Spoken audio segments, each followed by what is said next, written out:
Hello students, welcome to IIS online YouTube channel. कैसे हैं सब?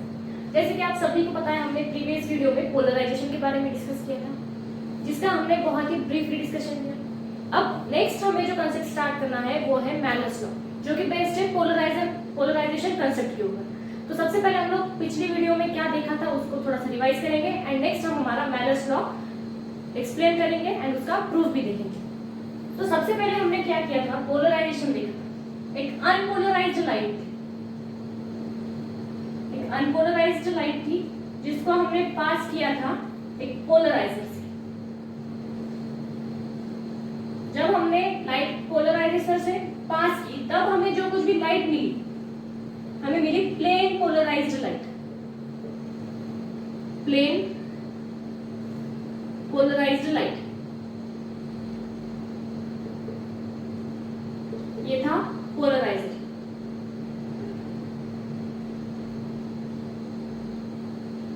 अब जैसे हमने कल डिस्कस किया था प्रीवियस वीडियो में हमारे, तब हमने क्या देखा था, अनपोलराइज्ड लाइट है, इसकी कुछ इंटेंसिटी होगी। सपोज मान लीजिए इसकी आई इंटेंसिटी है। जब हम प्लेन पोलराइजर से पास करेंगे तब क्या होगा, इसकी इंटेंसिटी डिक्रीज होगी, क्योंकि हम पोलराइजर से पास कर रहे हैं उसको, तो उसकी इंटेंसिटी क्या होगी, डिक्रीज होगी। हम उसको मानेंगे आई नॉट। ये बात हमने डिस्कस की। जो हमें प्लेन पोलराइज्ड लाइट मिली उसी को हमने अगेन पास किया, किससे, एक दूसरे पोलराइजर से। उसी को हमने नाम दिया था एनालाइजर। हमने पोलराइजर को एनालाइजर कहा था, जो कि सेकंड वाला पोलराइजर था उसे, ठीक है। और इसको हमने कैसे रखा था, पैरेलली रखा था, किससे, फर्स्ट पोलराइजर से। मतलब इस दोनों के बीच में एंगल कितना था, 0 डिग्री था। तब हमें क्या हुआ था, जो यहाँ पे प्लेन पोलराइज्ड लाइट मिली उसी इंटेंसिटी की सेम लाइट हमें एनालाइजर से पास करने के बाद भी मिली थी। तब हमें यहाँ पे क्या मिली, सेम इंटेंसिटी की लाइट मिली थी। इसकी भी इंटेंसिटी क्या थी, आई नॉट। ये सारी बात हमने डिस्कस की। इसी के बाद में हमने क्या डिस्कस किया था, जो कुछ भी हमारी प्लेन पोलराइज्ड लाइट है जो हमने पोलराइजर से पास आउट की थी, उसी को हमने वापस एनालाइजर से पास किया। लेकिन उस टाइम पे हमने एनालाइजर को 90 डिग्री पे रखा, मतलब राइट एंगल पे रखा। अब अनपोलराइज्ड लाइट थी, उसको हमने पहले पास किया पोलराइजर से, तब हमें मिली प्लेन पोलराइज्ड लाइट। उसी लाइट को जब हमने पास किया,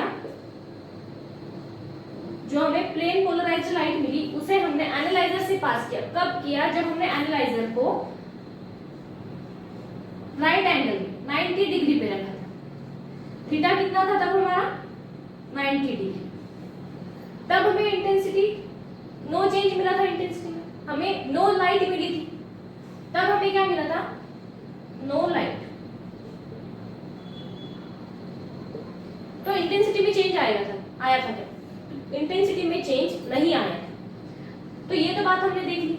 एक तो हमने जब थीटा 0 डिग्री था, मतलब जब हमने पोलराइजर को एनालाइजर के साथ 0 डिग्री पे रखा था, पैरेलली रखा था, तब हमें क्या मिला था, लाइट मिली थी। कौन सी इंटेंसिटी की, प्लेन पोलराइज्ड लाइट, जो हमें इंटेंसिटी की मिली थी उसी की। एंड नेक्स्ट हमने देखा, जब हमने एनालाइजर को 90 डिग्री पे रखा, राइट एंगल पे रखा, तब हमें लाइट नहीं मिली थी, मतलब इंटेंसिटी में नो चेंज था। ये तो बात हमने देख ली। अब हमने 0 डिग्री एंड 90 डिग्री के लिए डिस्कशन किया। अब हमें क्या देखना है, जब हम इस एनालाइजर को थोड़ा सा रोटेट करेंगे, थोड़ा सा टिल्ट करेंगे, उसका एंगल थोड़ा बहुत हम चेंज करेंगे, मतलब 90 के 0 एंड 90 के बीच में का कोई एंगल लेंगे, तब उसकी इंटेंसिटी कितनी होगी। अगर ये हमें निकालना है तो उसके लिए हमें बेनिफिशियल रहेगा मैलर्स लॉ। उसी के लिए हमें नया टर्म इंट्रोड्यूस कराना है, जो कि है मैलर्स लॉ। तो चलिए डिस्कस करते हैं मैलर्स लॉ क्या है। जब हमने 0 डिग्री या 90 डिग्री की बात की थी, तब हमें सीधे सीधे आंसर्स मिल गए कि हमने डिस्कस किया था पोलराइजेशन में। अब इंटेंसिटी चेंज, अगर एंगल कुछ दूसरा है तो अब इंटेंसिटी कितनी आएगी, उसको निकालने के लिए हम बात करेंगे मैलर्स लॉ की। उसके लिए हम सेम कंसीडर करेंगे, इस एग्जांपल के थ्रू हम लोग समझेंगे। अब देखिए, ये है अनपोलराइज्ड लाइट।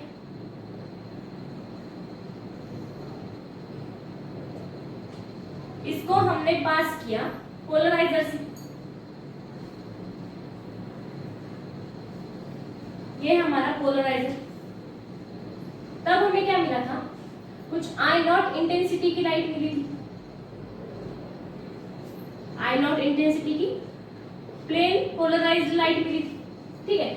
जब हम इसी प्लेन पोलराइज्ड लाइट को जो मिली हुई है उसी को हम पास करेंगे सेकंड पोलराइजर से, उसी को हम क्या कहते हैं, एनालाइजर। अब मान लीजिए ये कुछ हमारा एंगल रहेगा जो कि पैरेलल रहेगा। अगर मान लीजिए मैंने एनालाइजर को थोड़े से एंगल थीटा पे रखा, यहाँ पे कुछ है मेरा थीटा, उससे रखा, तब मुझे कौन सी इंटेंसिटी की लाइट मिलेगी ये मुझे देखना है। तो उसके लिए मुझे क्या करना पड़ेगा, मैलस लॉ को एक्सप्रेस करना पड़ेगा। मैलस लॉ का फॉर्मूला क्या है वो हमें देखना पड़ेगा। तब हमें डिस्कशन मैलस लॉ में करना क्या है एग्जैक्टली, जब हमने कुछ थीटा कंसीडर किया हुआ है, ये कुछ थीटा है, कुछ थीटा पे हमें इंटेंसिटी प्लेन पोलराइज्ड लाइट की इंटेंसिटी चेंज होगी कि नहीं होगी और इंटेंसिटी उसकी कितनी होगी, ये सारी बातें हमें डिस्कस करनी है। कब करनी है, जबकि हम एनालाइजर को थोड़ा सा टिल्ट करके रखेंगे, थोड़े से कुछ एंगल पे रखेंगे। अब हमें यहाँ पे थीटा नहीं मालूम है, हमें इंटेंसिटी भी निकालनी है, ठीक है। हमें क्या करना है, इंटेंसिटी निकालनी है। अब हम इसको सिंपली डिस्कस करेंगे। अब हमने मान लिया ये थी हमारी आई इंटेंसिटी की लाइट थी, ठीक है। उसको हमने पोलराइजर से पास किया तो हमें कितनी मिली, आई नॉट इंटेंसिटी मिली। अब हमें मैलस लॉ क्या कहता है कि जो कुछ भी हमारी थीटा पे बेस्ड रहेगी, थीटा पे डिपेंड रहेगी हमारी वैल्यू इंटेंसिटी की, नेक्स्ट हमें इंटेंसिटी क्या मिलेगी। तो इसके पहले हम लोग क्या करेंगे, इसका स्टेटमेंट देखेंगे, स्टेटमेंट क्या बोलता है, ठीक है। हमें मैलस लॉ का भी स्टेटमेंट देखना है। The intensity of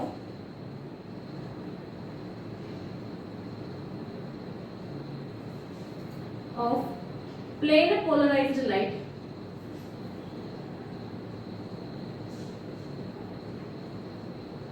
when passing through an analyzer, when passing through an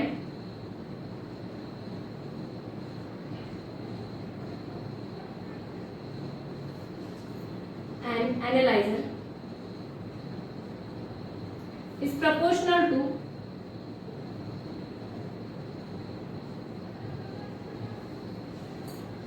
the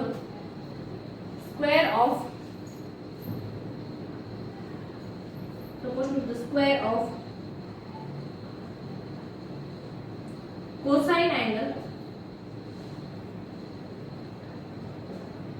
between polarizer and analyzer। ये हमारे पास मैलस लॉ का स्टेटमेंट। तो मैलस लॉ हमें क्या कहता है, intensity of plane polarised light when passing through an analyzer. ये हमारा प्लेन पोलराइज्ड लाइट है, उसको हम पास कर दें किससे, एनालाइजर से। ये एनालाइजर होता क्या, पोलराइजर ही होता है, अनदर वन पोलराइजर है, उससे पास करेंगे। तब क्या होगा, जो कुछ इंटेंसिटी रहेगी वो कैसी है, प्रोपोर्शनल टू, किससे प्रोपोर्शनल है, square of cosine angle between polarizer and analyzer. कैसी है, मतलब सिंपली हमारे पास क्या इक्वेशन बनेगा, आई इंटेंसिटी, क्या कैसी इंटेंसिटी प्रोपोर्शनल टू, किससे प्रोपोर्शनल है, स्क्वायर ऑफ कोसाइन एंगल।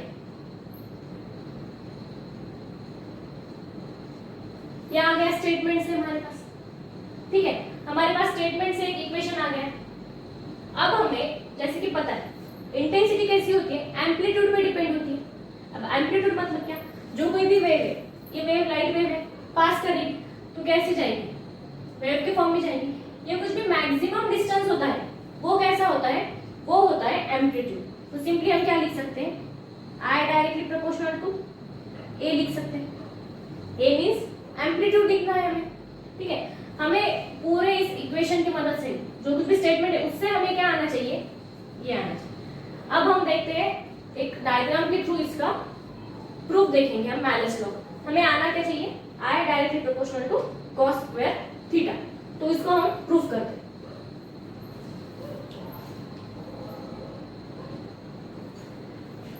तो अब हमें देखना है मैलस लॉ का प्रूफ क्या है, ठीक है। तो सबसे पहले हम लोग क्या करेंगे, एक यहाँ पे स्टेटमेंट कंसीडर करेंगे, सॉरी फिगर कंसीडर करेंगे। स्टेटमेंट तो हमारे पास है। अब हमें यहाँ पे स्क्वायर की हमें एक फिगर हमें देखनी। तो इससे हम लोग क्या करेंगे, हमें देखना है ओपी क्या है हमारे पास, एम्पलीट्यूड है। एम्पलीट्यूड मतलब क्या होता है, जो कोई भी वेव है आपकी समझो एक लाइट है, इस वेव से जा रही है, ठीक है।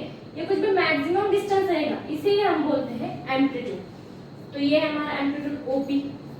जब आपको ये पोर्शन आपके 12th बोर्ड एग्जाम में भी एंड आपके बीएससी लेवल के सिलेबस में भी है, तो इसीलिए आपको क्या करना है, प्रूफ कैसे स्टेप बाय स्टेप देनी है वो भी साथ में लिखना है। आपके नीट जेई सभी एंट्रेंस एग्जाम्स के लिए भी मैनस लॉ बहुत ही हेल्पफुल है, ठीक है। तो ये तो देख लिया हमने एम्पलीट्यूड क्या है। अब हमें स्टेटमेंट में देखना है इसको कैसे लिखेंगे। लेट करेंगे हम लोग, जब आप प्रूफ लिखेंगे आपके थ्योरी एग्जाम के लिए, तब OP equals to A B N amplitude.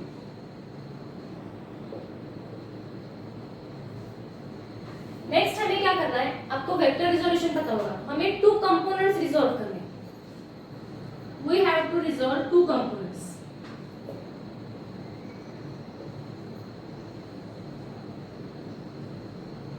Two components.